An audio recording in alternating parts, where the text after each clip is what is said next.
Hello everybody, this is Isa, and I'm gonna narrate a battle that I played versus Dre. This battle was played for Ruins of Alph Premier League in week 1, and not only was it week 1, but it was also the first game of the entire tournament. Let's get rolling. Dre is known for being a very big fanboy, I think it's fair to say, of rap. And so I had designed a team that you can see in the bottom middle of the screen that was supposed to more or less counter team the anticipated team that Dre would bring. However, Alakazam versus Gengar, not a favorable position. So we start off with an immediate switch out from Gengar into Exeggutor. The Thunder Wave that comes is a bit of a hassle, but it is to be expected as Gengar is almost always switching out from Alakazam on turn 1 in that matchup, and as such, Thunder Wave is quite a safe option. Exeggutor comes in, takes Thunder Wave, Seismic Toss is the follow-up, and Sleep Powder connects. So we have quite a neutral common position at turn 2. Alakazam switches out, in comes Chansey. Exeggutor is fully paralyzed, so Dre does not know what I was hitting at. Exeggutor switches out, in comes Alakazam, takes the obvious Ice Beam. Ice Beam doing quite minimal amounts of damage, and as Alakazam has recovered, it's not that big of a deal. However, Chansey is the biggest blob that Pokemon has ever seen in this generation, so Psychic won't do too much either.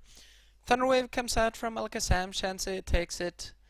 It's very common to see paralyzed Chanseys, regardless of stage of the game. At one point, Chansey will have to take a Thunder Wave or a Body Slam paralysis.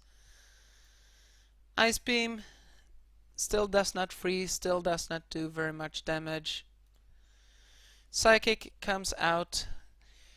Alakazam is quite safe at 61% HP unless Chansey decides to switch out, but as long as Alakazam is unparalyzed, it's quite dangerous for Dre to switch out his Chansey into something else.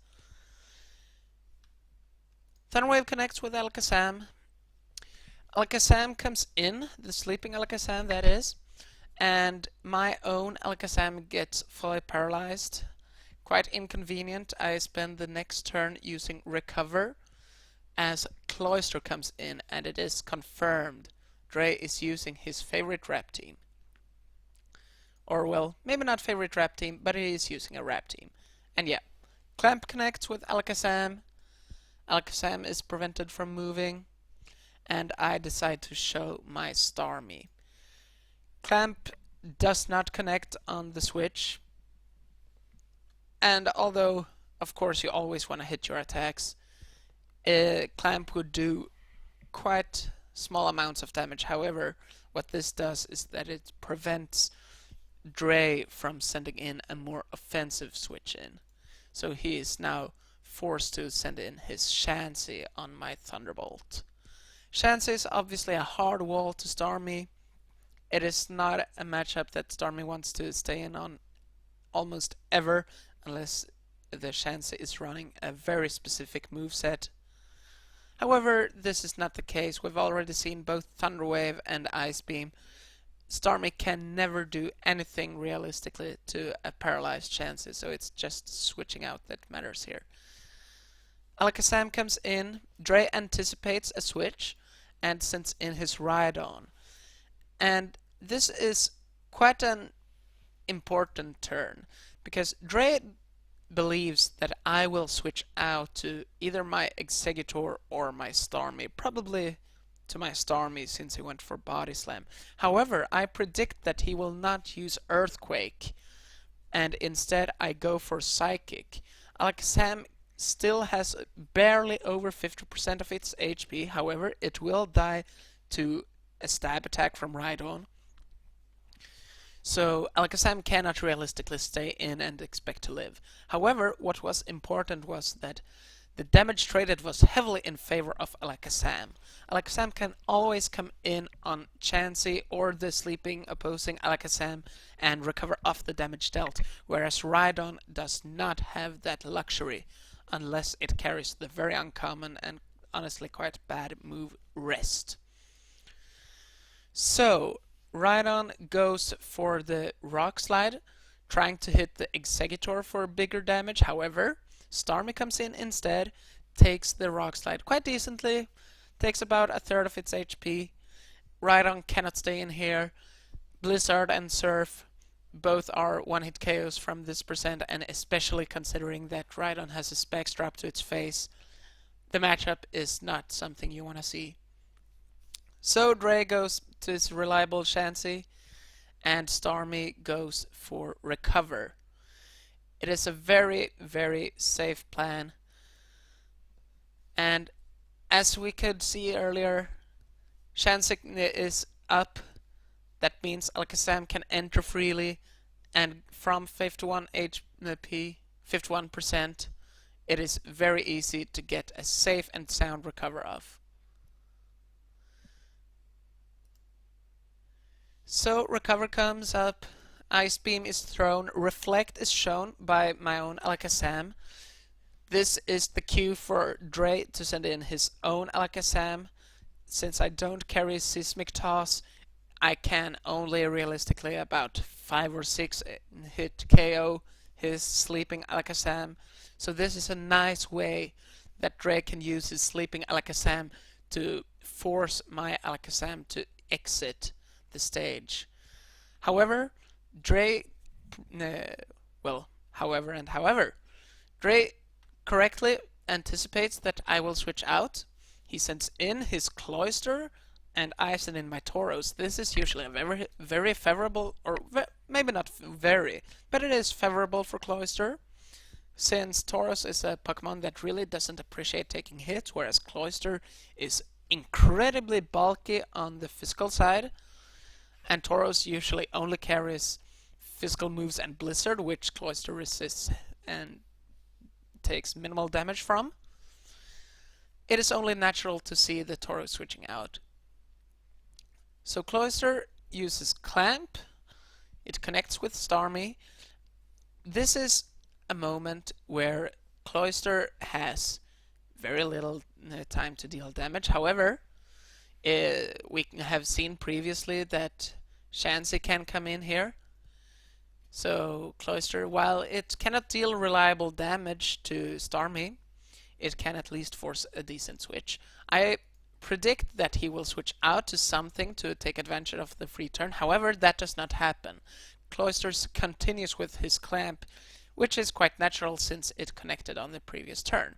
However, upon the switch, Cloyster misses his Clamp, and on the following turn, Cloyster misses his second Clamp, and Alakazam gets the Thunder Wave. Cloyster is now heavily crippled, and a paralyzed Rapper is very, very poor. You never want to see your Cloysters getting paralyzed. So Cloyster switches out, in comes Alakazam. I throw up my Reflect as a very safe play in case he decides to explode on me. It would be natural since his Cloyster is paralyzed. It makes sense to make use of what you got. And the Alakazam Ditto, quite unexciting. Tauros comes in, and this time Dre does not make a predicted switch. Or rather, Dre does not predict my switch. And as such, we have Tauros versus Sleeping Alakazam. Obviously, Alakazam cannot stay in and take a body slam to the face unless it wakes up and avoids getting paralyzed. Overall, quite unrealistic, and I haven't mentioned the chance of Tauros getting a critical hit. So, Cloyster comes in on Tauros, and here we see Cloyster uses Rest, but the much more exciting thing is to see that Tauros uses Thunderbolt. Thunderbolt is a very uncommon move on Tauros. It is almost exclusively used as a counter to Cloysters. this was added because I knew that Dre is not a fan of using Gengar, so Earthquake wouldn't be as necessary. Likewise, is he quite unlikely to use Counter on any of his Pokemon, whereas using Cloyster was almost certain. So Thunderbolt connects. It is immediately rested off, however, but a Sleeping Cloyster does not do a lot of good in this matchup. As you can see from the bottom of the screen, I have 6 Pokemon all capable of 3-hit KOing Cloyster, or 2-hit KOing, or 1-hit KOing. So Cloyster is very unlikely to wake up unless he gets lucky with some full paralysis stuff. Tauros goes for the Body Slam, predicting a switch. Does not happen, Cloyster still stays in. However, even though a Body Slam is not doing a lot of damage, Body Slam plus Thunderbolt is guaranteed to KO a Sleeping Cloyster, so he decides to switch out. In comes the Chansey on a predicted Thunderbolt, very well played from Dre. However, Dre decides that he can take a Body Slam, which I agree with, and he uses Thunder Wave. However, what I don't agree with from the Dre perspective is sacrificing the Chansey to the Tauros. That puts me in a 6-5 situation with a dead Chansey on the Dre side of the board. And as you can see here from the bottom of your screen again, I have quite a lot of special attackers, especially Starmie, who is usually hard-walled by opposing Chanseys. Now Starmie can run much more freely. Alakazam as well, Executor as well. You know the drill. Victreebel comes in, uses Wrap, and gets 3% damage. Obviously not a lot, however, this is not very opportune for Dre, as showing Wrap means that he cannot throw another move upon the switch. I go to Gengar, blocking the Wrap, and go into my Starmie afterwards. Tauros comes in for Dre. Dre obviously not predicting the Starmie switch in from my part. So Starmie versus Tauros, generally speaking, it's quite a wash. However, early on or in the mid game, Tauros will never stay in on this unless he has a supremely good reason to do so. And in this case, Dre does not have that. Tauros cannot stay in on Starmie and take the Thunderwave paralysis. It is not feasible. So Dre decides to switch out into his Sleeping Cloyster. Blizzard connects. It is a crit, but that crit is highly irrelevant. Thunderbolt comes in on the following turn. Dre did not realistically know that I had it, but he could have predicted it, and either way, Psychic would have resulted in the same thing, which would be a 2-hit KO. Cloyster is sacrificed, and we're looking at a 6-4 situation, with Dre being heavily behind at this point. Victreebel comes in. Starmie is slightly damaged, but is still not very likely to be KO'd by a Razor Leaf. I honestly don't know, or rather remember, if Razor Leaf connects and kills at this percent. However, I decide that it's not worth it overall. Sleep Powder was thrown. It does not connect with a paralyzed Executor. Pardon the fast speed on the replay viewer there. Wrap is thrown at the following turn, and Gengar comes in as Wrap is forced once again. Victreebel stays in, follows up the Wrap turn with another wrapping session. I get a free Nightshade before his wrapping is finished.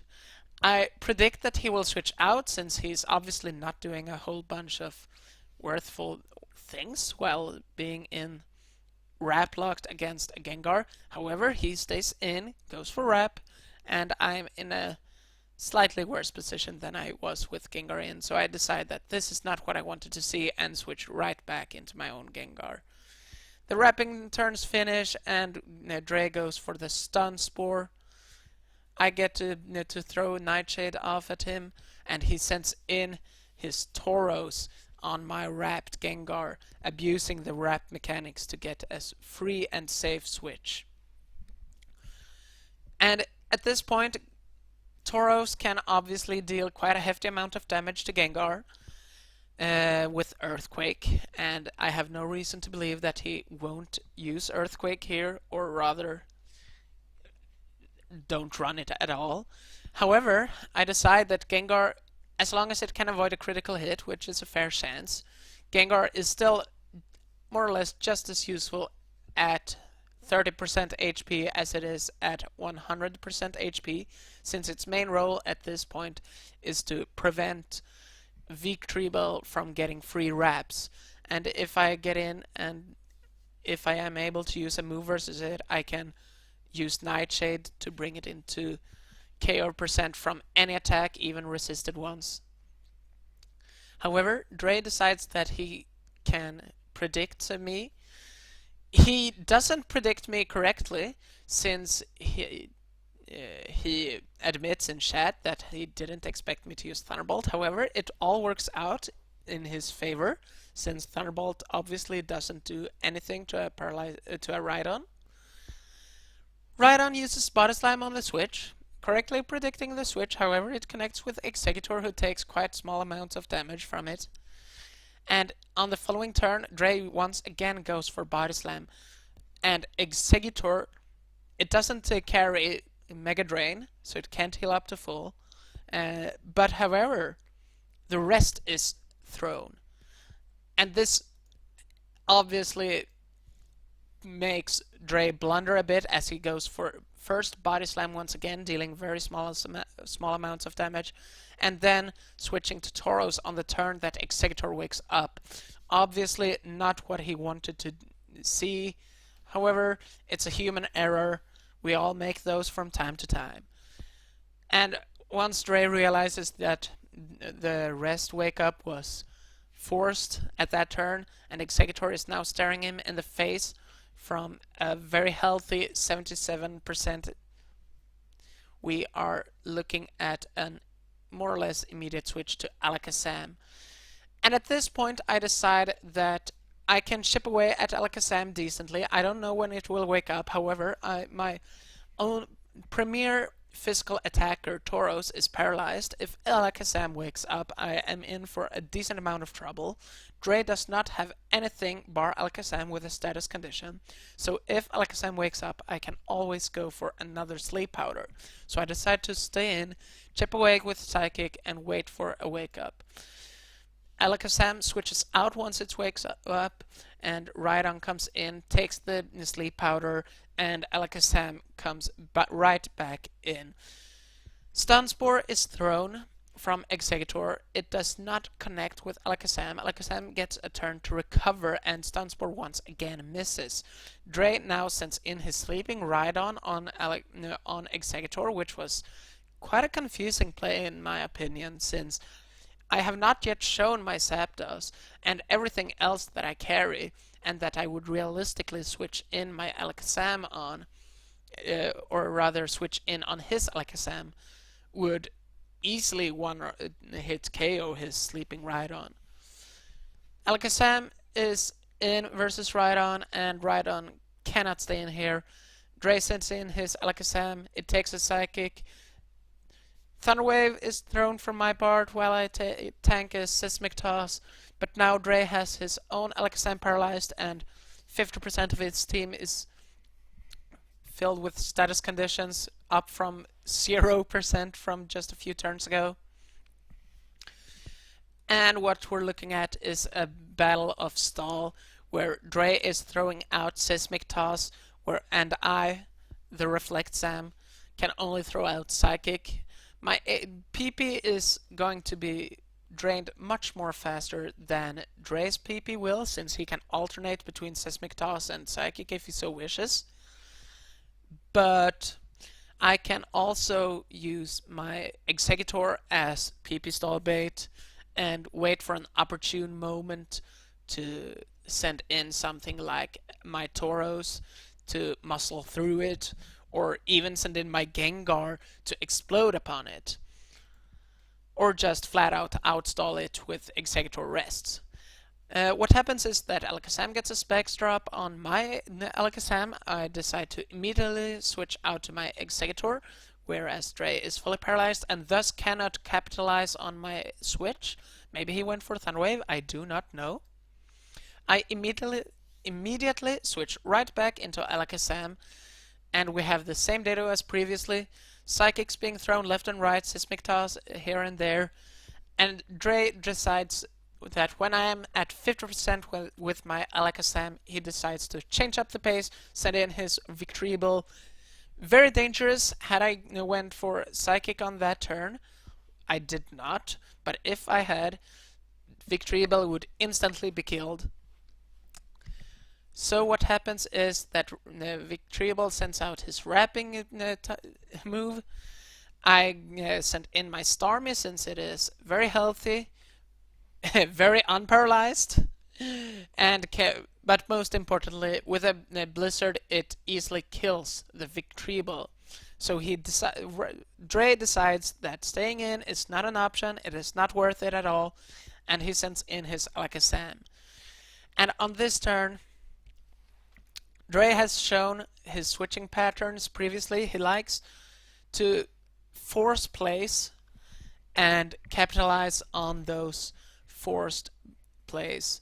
However, what Dre does not correctly predict in this turn is that I am not forced to switch back to my Alakazam here to recover. In fact, I'm in a position where I can throw out a Blizzard. If Alakazam is fully paralyzed, or I get a critical hit, his Alakazam is down and out. So the risk-reward is heavily in my favor in this position. I decide to go for Blizzard.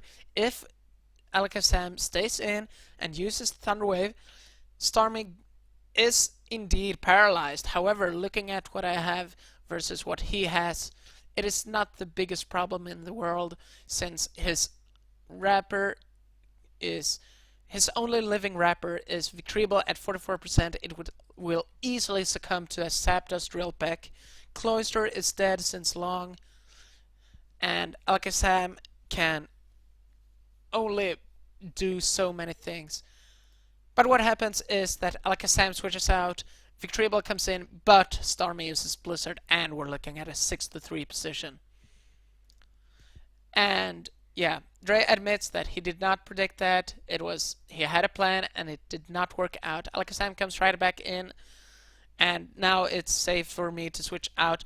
I go to my Gengar, which looks very weird. However, this is now just fodder, more or less. I want to blow my Gengar up on his Alakazam to break down the wall and leave us with a Tauros versus Rhydon situation where my Starmie combined with Exeggutor can easily clean up.